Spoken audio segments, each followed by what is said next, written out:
fais-toi plaisir, mais n'en fais pas ta vie. Fais-toi plaisir, ça veut dire prends un mois, une semaine pour t'offrir tous les trucs que tu veux, vivre dans le luxe, le confort, voilà. Mais n'en fais pas une habitude.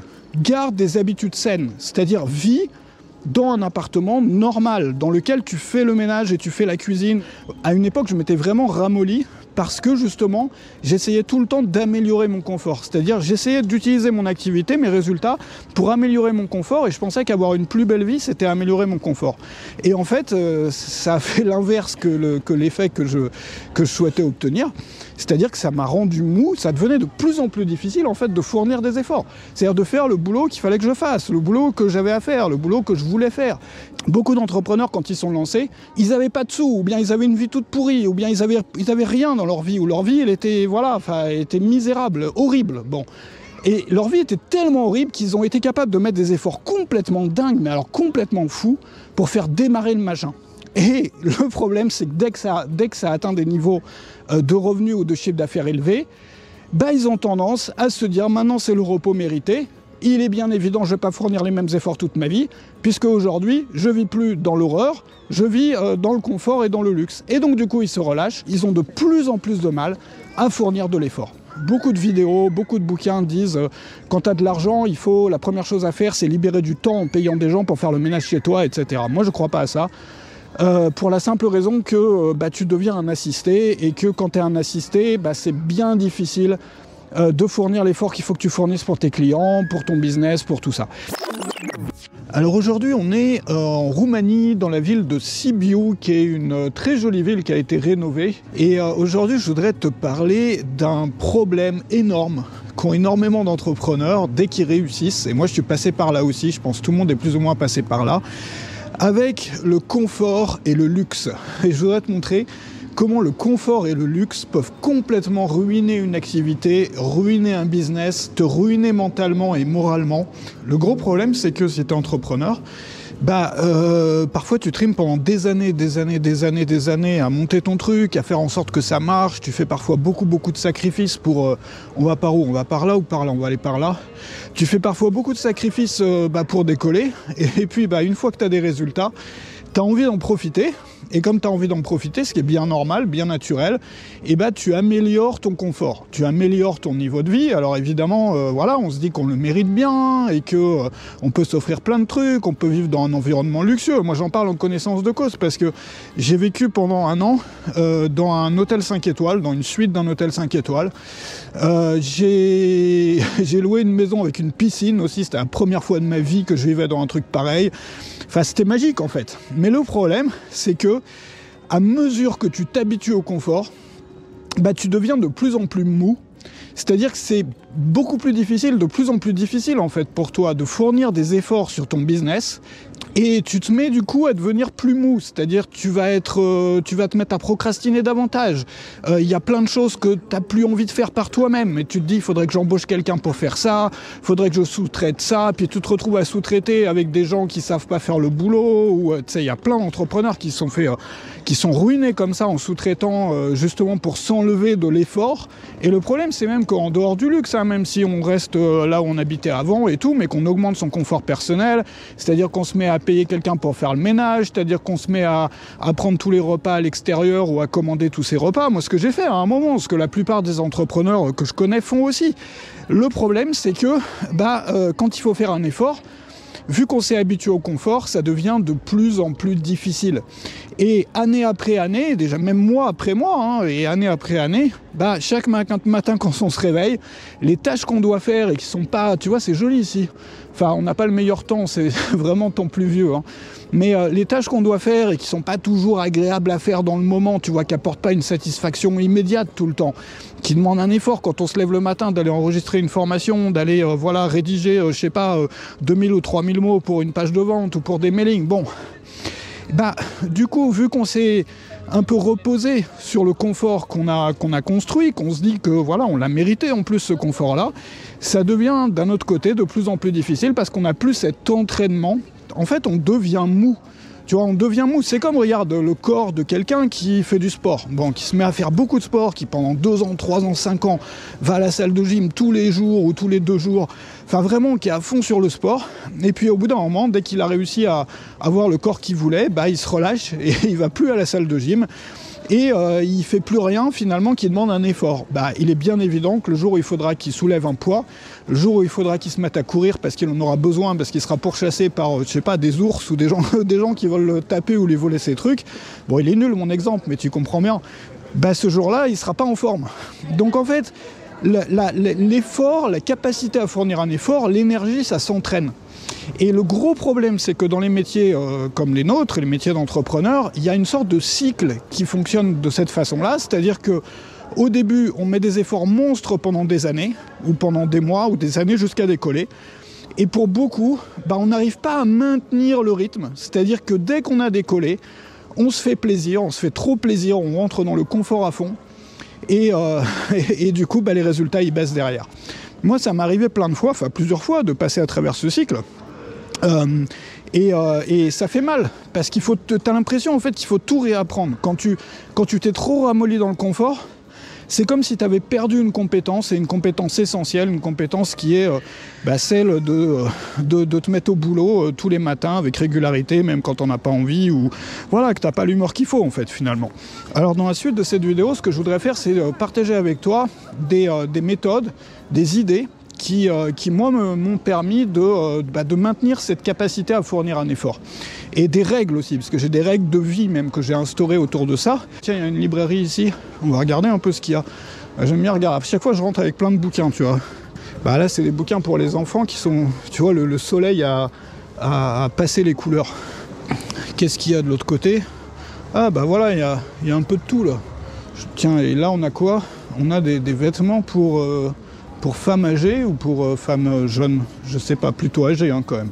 Donc moi ce que je fais, depuis que je vis à la campagne, parce que j'ai eu une vie, moi j'ai un peu tout fait, hein. J'ai construit une maison en bois au Cambodge, j'ai vécu dans un chalet en Transylvanie, j'ai vécu dans un hôtel 5 étoiles à Bangkok, j'ai construit plein de trucs, j'ai rénové je suis en train de, enfin j'ai fini quasiment, il y a encore des travaux un peu au printemps qui seront faits, mais j'ai quasiment fini de rénover une ferme à la campagne en Roumanie ici.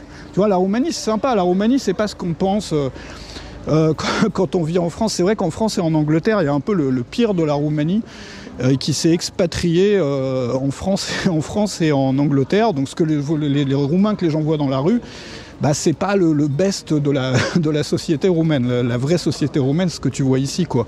Enfin, en tout cas, la société urbaine, forcément, c'est différent à la campagne. Mais c'est un pays très agréable. Bref, je reviens à mon sujet. Moi, depuis que j'habite dans une ferme, ça a tout transformé pour moi, en fait. C'est-à-dire qu'à une époque, je m'étais vraiment ramolli parce que, justement, j'essayais tout le temps d'améliorer mon confort. C'est-à-dire, j'essayais d'utiliser mon activité, mes résultats, pour améliorer mon confort, et je pensais qu'avoir une plus belle vie, c'était améliorer mon confort. Et en fait, ça a fait l'inverse que l'effet que je souhaitais obtenir. C'est-à-dire que ça m'a rendu mou, c'est-à-dire que tous les efforts, ça devenait de plus en plus difficile en fait de fournir des efforts. C'est-à-dire de faire le boulot qu'il fallait que je fasse, le boulot que j'avais à faire, le boulot que je voulais faire. Et de plus en plus de résistance le matin, de plus en plus de risques de remettre à plus tard, de moins en moins d'entrain, de moins en moins d'énergie en fait. Et depuis que je vis à la campagne, que j'ai arrêté tout ça pour prendre le chemin inverse et opposé et m'installer dans une ferme, ce qui se passe, c'est que tout au long de la journée, j'ai des choses à faire qui sont pas top. Il faut que j'aille nourrir mes 7 chiens, que j'aille nettoyer les crottes de chiens de 7 chiens, et je t'assure que c'est du boulot, surtout dans la boue et tout machin, parce que là où ils sont les chiens, il n'y a pas encore de béton au sol, parce que voilà, c'est compliqué. J'ai plein de projets en cours, j'ai pas eu le temps de faire ça encore, j'ai un voisin qui peut m'aider pour ce genre de tâches, mais déjà je suis en train de faire les tâches d'avant, elles sont pas finies déjà, donc je nettoie ça avec une pelle, la crotte de chien, bref, il y a des trucs, les poubelles à descendre avec le quad, sous la pluie et tout, parce que les poubelles, ils viennent pas chez moi, tu vois, c'est pas accessible avec une voiture normale, t'accèdes que en Jeep ou en quad chez moi. Donc faut descendre la poubelle toutes les semaines, avec le quad, et tu traverses une rivière en fait. Donc quand il y a beaucoup d'eau, t'as les pieds quasiment dans l'eau. Enfin, t'as pas les pieds dans l'eau, mais presque. Enfin, en tout cas, t'es éclaboussé quoi. Je sais pas, enfin tout ce qu'il faut faire finalement dans une maison à la campagne. Alors que j'ai des revenus largement suffisants pour, tu vois, habiter là, prendre un bel appart, je sais pas où, enfin dans un centre-ville, tu vois, et puis avec du personnel, voilà, quelqu'un pour faire la cuisine, bouffer tout le temps à l'extérieur, ce que j'ai fait pendant des années en fait. Mais moi, maintenant, aujourd'hui, je m'impose ça. C'est-à-dire que la grande règle, c'est qu'il faut qu'il n'y ait pas une seule journée dans laquelle je fasse pas un truc que j'ai pas envie de faire. J'ai appris en fait petit à petit à apprécier les choses que j'aime pas. Alors ça fait bizarre dit comme ça, mais c'est-à-dire à les apprécier. Tu sais, il y avait un gars que j'écoutais le matin, parfois j'écoutais des podcasts, un américain, qui disait ça, qui disait l'important, c'est pas ce qu'on fait, c'est la façon dont on le fait. Tu vois, pour être heureux avec une tâche, avec, tu vois, pour quand tu te demandes, voilà, qu'est-ce que je pourrais faire, comment je pourrais organiser mes journées pour être heureux et tout ça, pour maximaliser mon bonheur, c'est pas tant ce qu'on fait que la façon dont on le fait, le sens qu'on lui donne. Et faire des trucs comme aller donner à manger aux chiens et enlever leur crotte de chien à moins 7 degrés le matin, etc., tu vois, quand tu viens de te lever, bah, c'est quelque chose qui entraîne ton moral. Et j'ai choisi aussi, ça fait des années maintenant, même quand je vivais de façon beaucoup plus confortable et luxueuse, de faire mon ménage par moi-même. Tu vois, ça c'est très important pour moi. C'est très important pour moi. Moi, je trouve qu'on perd la connexion avec le réel quand on arrête de faire le ménage chez soi. La connexion avec ses propres objets, la connexion avec son propre appartement. Et c'est quelque chose aussi, je sais que c'est pas glamour de dire ça, que ça fait pas rêver forcément, mais c'est quelque chose qui a un effet direct sur ton travail. C'est-à-dire que quand il faudra un matin enregistrer une formation, faire une vidéo, faire rédiger un article ou un mailing ou n'importe quoi, peu importe, ton métier il est peut-être différent du mien, mais c'est la même chose. Et que t'es un peu mal réveillé, tu préférerais prendre un bain chaud, tu préférerais, voilà, ne pas cuisiner ton petit-déj mais aller à l'extérieur, que tu préférerais, voilà, je sais pas, enfin rien foutre en fait. Bon, et bah à ce moment-là, tu vas être capable de faire le truc que tu dois faire avec 10 fois plus de facilité. Et derrière, ça a un impact énorme sur ton chiffre d'affaires, ça a un impact énorme sur tes résultats, ça a un impact énorme sur tes projets. Il s'agit de faire attention à ne pas se ramollir en fait. C'est vraiment la clé quoi. C'est vraiment la clé et le problème c'est qu'on en est tenté. Alors moi ce que je te propose de faire si tu démarres dans l'entrepreneuriat et que toi tu trimes, tu te sacrifies peut-être déjà depuis des mois ou des années pour obtenir des résultats, des beaux résultats que tu vises, tu t'es fixé des gros objectifs, bah, le jour où tu obtiendras ces objectifs, fais-toi plaisir, mais n'en fais pas ta vie. Fais-toi plaisir, ça veut dire prends un mois, une semaine pour t'offrir tous les trucs que tu veux, vivre dans le luxe, le confort, voilà, parce que tu l'as mérité, il faut bien fêter ça, mais n'en fais pas une habitude. Garde des habitudes saines, c'est-à-dire vis dans un appartement normal, dans lequel tu fais le ménage et tu fais la cuisine, ou bien, je sais pas, si tu es en couple ou en famille, vous organisez pour faire ça. Vive normalement. Vivre normalement, même quand on a beaucoup d'argent, ça permet aussi d'économiser de l'argent, d'investir de l'argent, et donc d'assurer son avenir, son futur. Bon, ça, on le dit pas assez, mais voilà, il y a beaucoup d'entrepreneurs qui claquent tout. Et souvent, plus ils ont travaillé dur pendant les premières années, plus ils ont envie de tout claquer après pour se récompenser, entre guillemets. Mais en fait, ils se récompensent pas. Ce qu'ils sont en train de faire, c'est de compromettre leur avenir. Donc ça, c'est important. Et puis en plus, ça te permet d'enlever du stress, de l'anxiété. Pourquoi ? Parce que si tu arrives à être heureux avec un mode de vie normal, simple, et que ton argent il te sert à avoir plus de sécurité, et puis à avoir, enfin pour l'avenir, et puis à vivre des expériences comme des voyages, des trucs comme ça, mais pas à t'enchaîner à une grosse baraque, pas à t'enchaîner à une grosse voiture ou à une collection de grosses voitures et tout, bah t'as beaucoup moins d'anxiété. Pourquoi ? Parce que tu es heureux dans un mode de vie simple. Donc en fait, quoi qu'il arrive dans ton activité, quoi qu'il arrive avec ton argent, quoi qu'il arrive avec tes placements, ça aura beaucoup moins d'impact sur ton bonheur que pour quelqu'un qui imagine, tu vis dans une méga villa avec 5 personnes pour faire le ménage et tout, d'un coup tu perds tout, ça va être très très dur pour toi de revenir au réel, enfin tu vas tomber de haut. Alors que si toi tu vis une vie pépère, tu vois, tu maintiens un mode de vie simple, normal, sain surtout, un mode de vie qui t'entraîne, qui te permet de garder la capacité de fournir des efforts. Ce qui est important pour ton activité, c'est important de ne pas devenir mou, parce que, regarde, souvent, et je finirai là-dessus, beaucoup d'entrepreneurs, quand ils sont lancés, ils avaient ce qu'on appelle la niaque. Ça veut dire quoi ? Ça veut dire qu'ils n'avaient pas de sous, ou bien ils avaient une vie toute pourrie, ou bien ils avaient rien dans leur vie, ou leur vie, elle était, était misérable, horrible, bon. Et leur vie était tellement horrible qu'ils ont été capables de mettre des efforts complètement dingues, mais alors complètement fous, pour faire démarrer le machin.